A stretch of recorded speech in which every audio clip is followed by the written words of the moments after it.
Over the next bunch of videos, I'm going to go over how I take a simple idea and turn it into a bunch of things I can use to enhance my playing. Let's say I'm playing D major and I'm playing normal pentatonic and I come across this.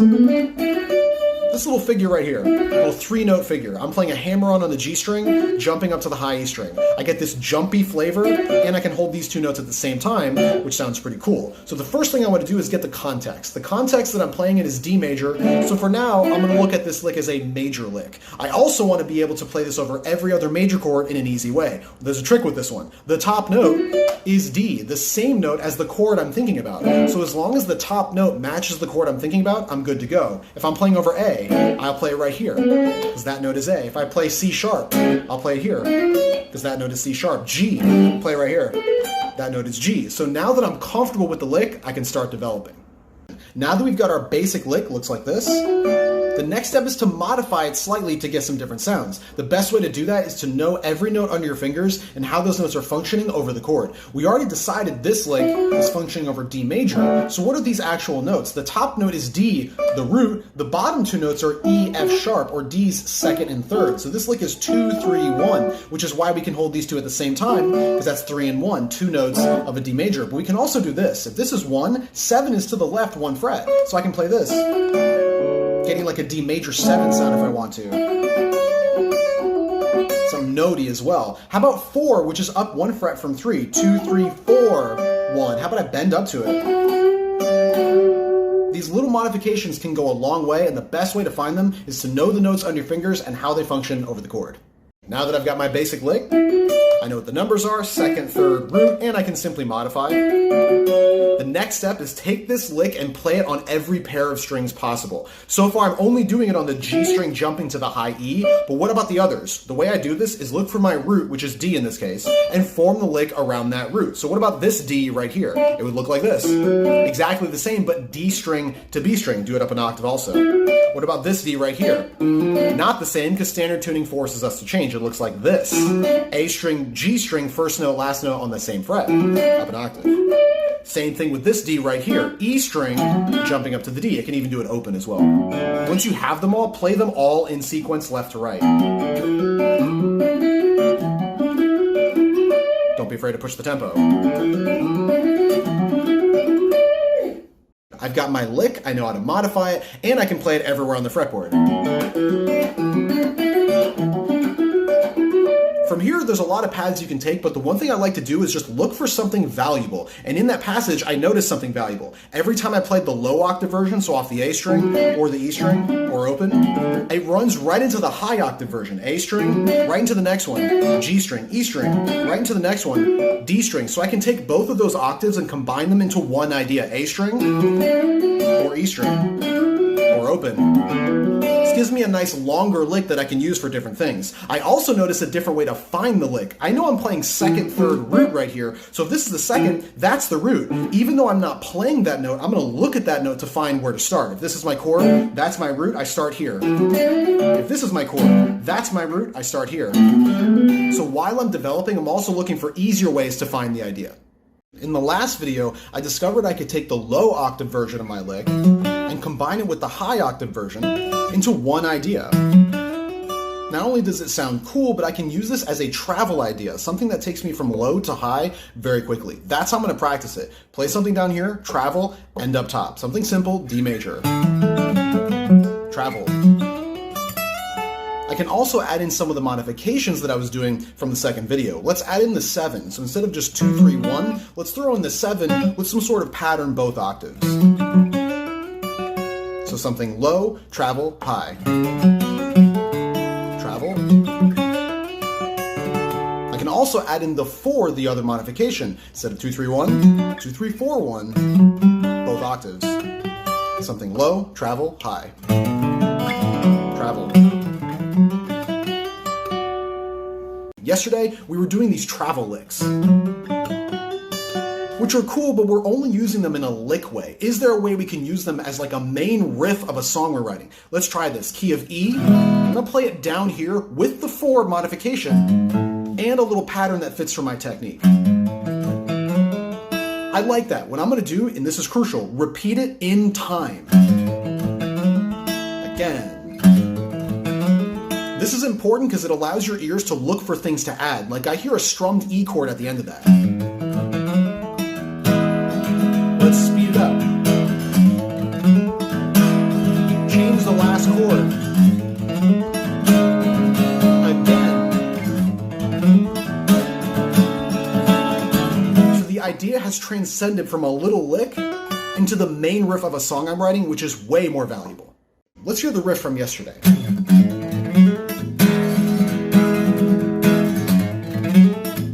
The main sound of this riff is our idea plus the 4, 2, 3, 4, 1, 2 octaves. Can we do this with the other note we messed with, the 7? Because I know the notes under my fingers, I can find it easily.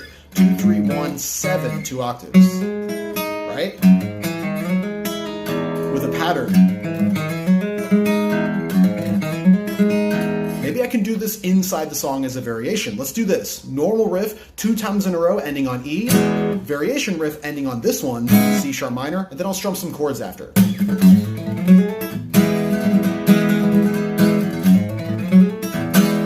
Variation. Chords. All I need now is a melody. I've gone ahead and added a vocal melody to the parts we came up with yesterday. Now, I'm not a great singer, but I'll show you my process. What I like to do is just play the parts, sing notes that I think are cool with random syllables, no words, just to get the shape and the idea. The first one, I like that melody. I'm ending on the 2 of the chord, giving that kind of sound, pretty cool. The second one, hear that note I'm ending on? What is that? That is E's, the chord we're on, 7. Why would I do that? Because the 7 is in the riff. We added it yesterday. So in the riff is the 7th, which is influencing my melody. Let's hear the whole thing.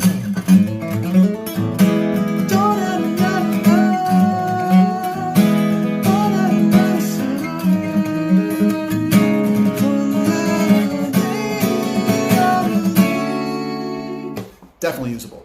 Everything we've done so far has been based on this idea. And because this idea is major, everything sounds more or less major. The next step, of course, is to turn it into minor. How do we do that? Very easy. We know the notes are 2nd, 3rd root. Take the 3rd, move it back a fret.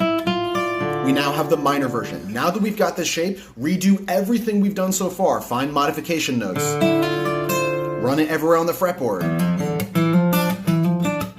Use it as a travel lick, D minor pentatonic. Travel. Rewrite the song that we did, the original, the minor version, with a different melody.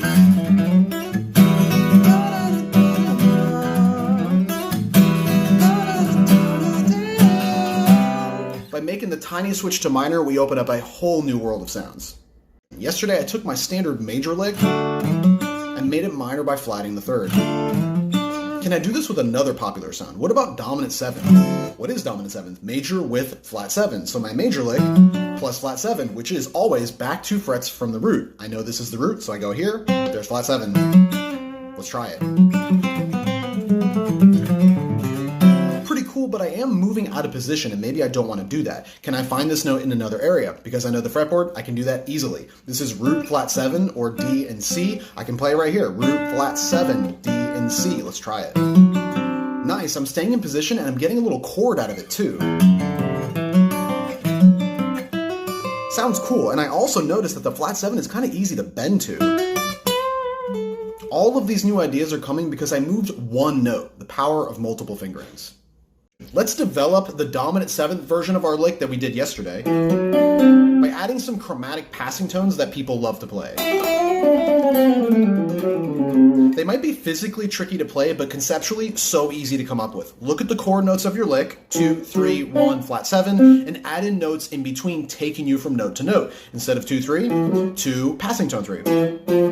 Instead of 1 flat 7, 1 passing tone flat 7. Now we're not playing flat 7 here, we're playing it there, so 1 passing tone flat 7 or 1 passing tone flat 7. It's nice to have 2 fingerings. Run it everywhere.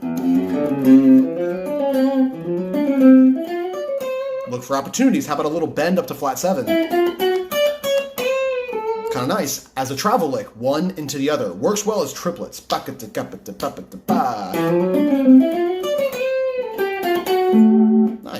One of the main things I've been saying throughout this series is how important it is for you to notice something you think is valuable and develop it. We've been doing this dominant 7th version of our lick, 2, 3, 1, flat 7, and it has this chord at the end of it that I think is valuable. So I'm going to develop it by immediately finding the major and minor versions. This is 3, 1, flat 7. I'm going to take my 3rd, move it back a fret. That's the minor version. Minor, dominant. I'm going to take the flat 7, move it up a fret. That's the major 7 version. Major 7, dominant, minor. Start moving it around with your ear. How about add the open B string? It's there. Little pattern. Once you have your position, start strumming, maybe with a vocal melody.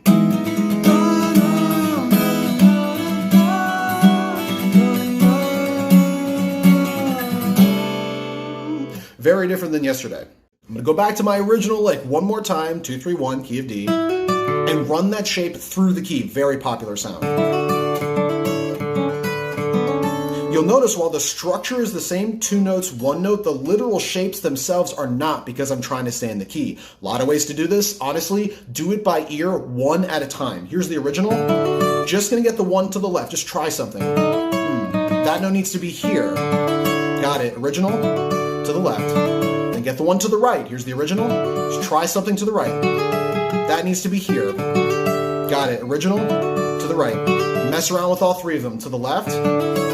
Original to the right. And then stop. You're going to want to get all of them in one sitting. It won't happen. Get 1 at a time over the span of days or weeks. Remember, the goal is to have these naturally come out, and that takes time. Always remember, look for things that are valuable. Yesterday I was running this figure through the key, and I noticed something so simple. The lick is 2, 3 root. If that's the root on the high E string, that's the root on the low E string. So I can just look at the low E string, determine the chord I want to play, and play it. If I want to play A major, there's A, play major. If I want to play B flat minor, there's B flat, play minor. Do this in the key. If I'm playing in D, there's my root D, play major, or major 7. One of the modifications. If I want to play G, the 4 chord, major, or major 7. A, the 5 chord, major, or dominant. I can do my chromatic stuff. How about B, the 6 chord? There's B, minor. So by visualizing these low roots, it's kind of showing me what the shapes should look like. And they sound cool.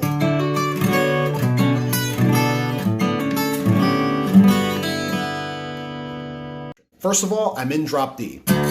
Every time we've been playing this idea, it's always with the same fingering. 2 notes on the bottom, 1 note on top. What happens if we change the fingering? Let's take the 3rd and move it to the B string. Look at what we get. A chord shape. This is huge. It's going to sound so different everywhere we play it. Low octave normal, chord shape. How about we combine them? Low octave normal, high octave chord shape, like a travel lick. Minor. How about we move through the key? Chord shapes.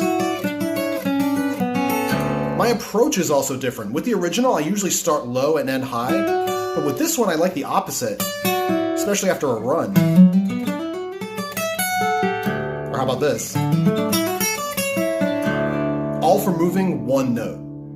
First of all, I'm in drop D. I'm going to take a bunch of the ideas we've been talking about recently, like our original lick moving through the key, with our chord fingering, combine them all into one big Frankenstein idea. Check this out. Original to the left in the key, but take the original one, start down an octave, then to the left in the key. They flow into each other. One more time. Then my pinky upper fret down the chord shape. That's the same as the first one, just reversed down the chord shape. The whole thing. Pretty cool. Change the bass note. I'm going to take this whole thing and move it through the key as one entity. Not the easiest thing to do, but worth it. To the right one. To the left one.